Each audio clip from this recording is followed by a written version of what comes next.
দেখুন 2023 সালের অ্যান্সার কিতে কি ভুলভ্রান্তি হয়েছে নাকি ভুলভ্রান্তি হয়নি সেই সমস্ত বিষয়ে সমস্ত রকমের বিস্তারিত খবর, বিস্তারিত জিনিস আপনারা এই ভিডিওর মাধ্যমে আপনারা জানতে পারবেন। এই ভিডিওটি আপনারা সম্পূর্ণ দেখুন এবং সব কিছু বিস্তারিত জানতে পারবেন আশা রাখছি। তবে আমার ভিডিওটা শুরু করছি। দেখুন, অভিযোগ এলে খতিয়ে দেখবে বিশেষজ্ঞরা, যা জানালেন পর্ষদের সভাপতি গৌতম পাল। কি বলছে দেখুন, প্রকাশিত হয়েছে প্রাথমিক টেট পরীক্ষার মডেল আনসার কি। প্রাথমিক টেটে 2023-এর পরীক্ষার সম্ভাব্য মডেল আনসার কি বা আদর্শ উত্তরমালা প্রকাশ করেছে প্রাথমিক শিক্ষা পর্ষদ। উত্তর নিয়ে কোনো প্রার্থীর আপত্তি থাকলে চ্যালেঞ্জ জানাতে পারেন তারা।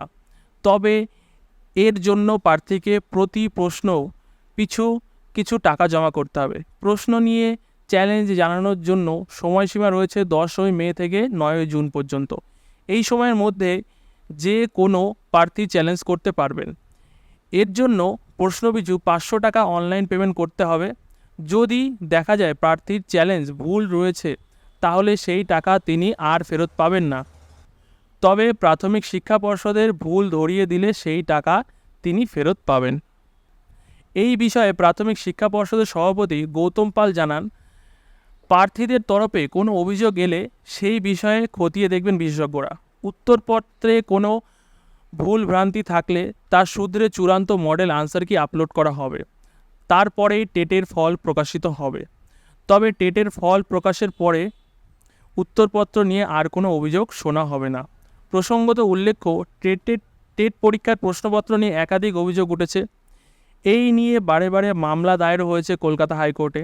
আদালতের প্রশ্নের মুখে পড়তে হয়েছে পর্ষদকে। তবে এবার সেই বিতর্ক নিরসনের আগাম তৎপর প্রাথমিক শিক্ষা পর্ষদ। মডেল উত্তরপত্র নিয়ে যদি কোনো সন্দেহ থাকে তাহলে যে কোনো প্রার্থী আগেই অভিযোগ জানাতে পারবেন। দেখুন, আমরা এই প্রতিবেদনটি পড়ার মাধ্যমে এটাই বুঝতে পারলাম যে যদি আপনাদের সত্যি কোনো প্রশ্নপত্রের উত্তর সম্পর্কে যদি কোনো অভিযোগ থাকে তবে অবশ্যই আপনারা আপনাদের মতামত পর্ষদকে জানাতে পারেন। তবে পর্ষদের কথা অনুযায়ী প্রত্যেকটা প্রশ্নের পিছু তারা 500 টাকা ধার্য করে রেখেছে। যদি আপনি সঠিক প্রমাণ করতে পারেন যে হ্যাঁ পর্ষদের কোনো দিক থেকে ভুল হয়েছে, তাহলে পর্ষদ তাদের ভুল স্বীকার করে নিয়ে আপনাকে সসম্মানে 500 টাকা রিটার্ন করবে। আর যদি আপনি ভুল করে থাকেন, পর্ষদ যদি ঠিক হয়, তাহলে সেই 500 টাকা আপনি আর রিটার্ন পাবেন না।